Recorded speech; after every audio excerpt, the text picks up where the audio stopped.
If you're struggling to germinate your tomato seeds, this is the video for you because it's actually not that hard.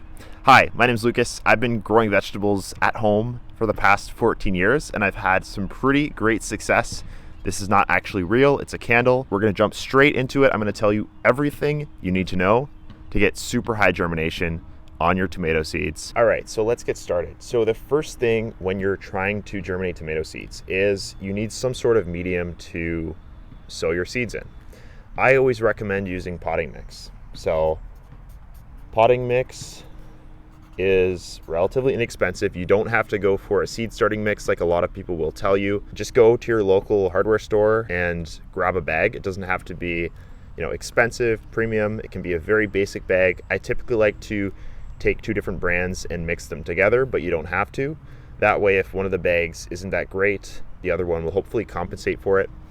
And the key thing when you're picking out your potting mix is you want to look for high porosity. So something that's going to have a lot of air. It's very airy, very lightweight, so that you're not going to see a very waterlogged mix. If your potting mix absorbs moisture and it doesn't drain well, that's going to be a big problem and your tomato seeds are most likely going to rot. Unfortunately, it can be very challenging to know the quality of the potting mix before you actually purchase it. And I typically don't recommend, opening them up at the store and digging into them. But for myself, I like to use ProMix High Porosity, which is, not sponsoring this video or anything, but it's very high porosity, which means that it drains well. It's not going to become too waterlogged, too soaked. And I like to mix in another bag that contains some fertilizer, okay? Because the ProMix HP, it's actually soilless, meaning that it doesn't contain any fertilizer or nutrients. It's basically just some peat moss and perlite, and it's very fluffy, but you need to add some nutrients into the mix if you don't want to fertilize. I try to stay away from fertilizing with liquid feed with seedlings because you got to be very careful you don't burn them. And so I just like to make sure that that fertilizer is already in my mix already when I purchase it at the store. Okay, so once you have your potting mix, the next thing you're going to want to do is get yourself a seedling heat mat, okay? So seedling heat mats are extremely important. Tomato seeds need to be around 75 degrees Fahrenheit plus. They typically germinate best around, I'd say 80 to 85 degrees Fahrenheit, but anything above 75 is good. And typically in order to achieve that, you're going to want to add some supplemental heat to the bottom of your seed trays or your containers that you're germinating your tomatoes in.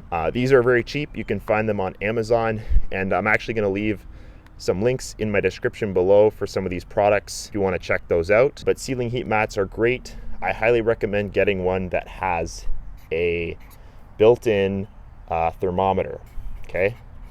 So thermometer, what that's going to do is it's actually going to measure your soil's temperature. So typically it'll come with some sort of probe that you stick into your soil, your potting mix, and you can actually set the dial on your heat mat to a specific temperature. So like I said before with tomato seeds, 80 degrees is kind of ideal.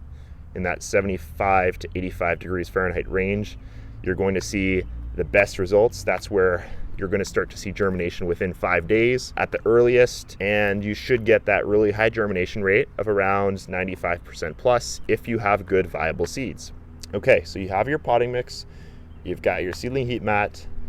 One thing you will need to have, obviously, is going to be containers, right? So seed starting containers. These can be anything. You can use yogurt cups if you want to. I typically prefer to use plastic containers because plastic doesn't dry out too quickly. The peat pots are cool and they're biodegradable and they do work, but the issue with those is they tend to dry out quickly and they tend to wick water away from the potting mix. So what will happen is you might find that you'll have to water a lot more frequently. It's more labor intensive. So just stick with plastic. I recommend plastic for pretty much any type of seed starting. It's just going to be much better. You won't get that drying out effect as quickly. I personally like to use nursery trays or nursery seed packs, like 6 packs, 8 packs. I would recommend getting, decent sized cells, at least, 1 to 2 inches in diameter.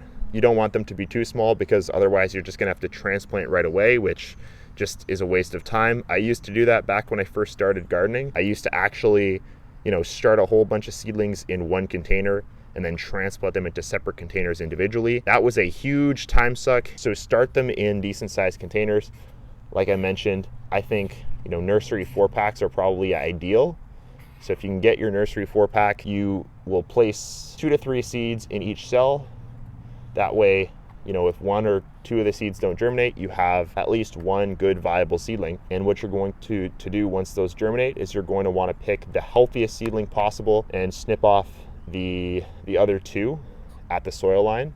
And a lot of gardeners hate to do this because they think they're just wasting that seedling and it's sad. But at the end of the day, you got to make sure that your seedlings are having enough nutrients and space to grow. So you really only want to have 1 per cell. Okay, so once you have your containers, you're going to want to fill up your containers with your potting mix. And I like to pre-moisten my containers. So how I do that typically is I will just get a bottle of lukewarm water. Usually tap water is fine. And from there, I will kind of pour it on like this, and I'll leave my hand, kind of a way to disperse that water so it's not directly hitting the soil. I don't want it to splash potting mix all over the place. And this kind of helps create that even distribution where you're just making that potting mix nice and moist. You'll have less chance of damping off, which is a disease that happens with seedlings where you start to see some mold forming on the top of the soil or on the seeds as they're starting to germinate. And as soon as you start seeing mold from excessive moisture, that's when it's basically game over. There's not really much you can do at that point. I've had this issue in the past, but again, this is where having the potting mix that's lightweight, fluffy, and well draining. So I'll just highlight well draining here. So it's important that it holds a bit of moisture, but it's not going to get so waterlogged, they're just going to rot and get moldy, right? So these are your basic supplies for germinating tomato seeds. Like I said, if you do this right, at 75 to 85 degrees Fahrenheit, you're going to see germination in around 5 to 10 days, okay?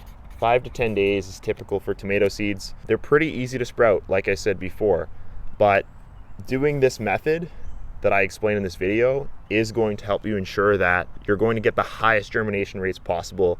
You're not going to waste seeds, and you're really going to have much more success doing it with this method. Like I said before, I've experienced, mold on my seeds, damping off. I've cooked my seeds before because they were, I used a heat mat that wasn't even regulated, so it just got way too hot. There are so many ways to mess this up, even though it is pretty simple. So make sure you follow these steps. I would say another thing you need to focus on with tomato seeds is don't plant too many. So this is a mistake I used to make all the time, where I would just get overzealous and I put like 7 seeds in each cell, and then I would have such great germination using this method, and then I would end up just wasting a whole bunch of seedlings. Don't do that, right? I recommend 2 to 3 seeds max per cell. You'll be surprised how well they germinate. So again, have some faith. It's important to realize that seeds want to germinate.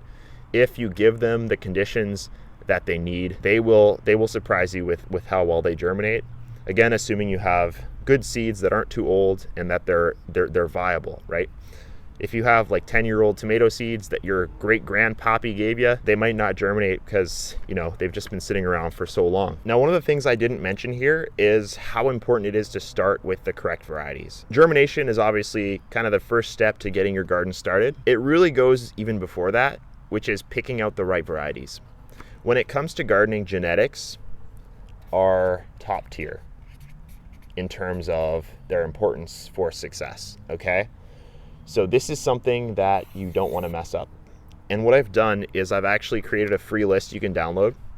Link in the description below. It's my top varieties that I've ever grown. So again, 14 years of experience. These are the varieties that I recommend starting out with if you want to see success in your garden, okay? There are tons of varieties that are good. There are also a lot that are terrible. And if you're interested in learning more about how I've been growing food in my yard for the past 14 years, you could also check out my guide, Everything I Know About Growing Vegetables, that I've just compiled into this one package that's going to set you up for success. So if you're interested, you can also check that out through the link in the description. But I really hope that you found this video useful, because starting tomato seeds is obviously a really important thing to get right? We want our tomato plants to do well so they can produce a lot, and that starts with great healthy seedlings that we're actually, getting results with. So get out there and start germinating your tomato seeds. I'm really excited to hear from you, hear about your successes in the garden. And with that said, I will let you go. Have a great day, and I hope to see you in the next video.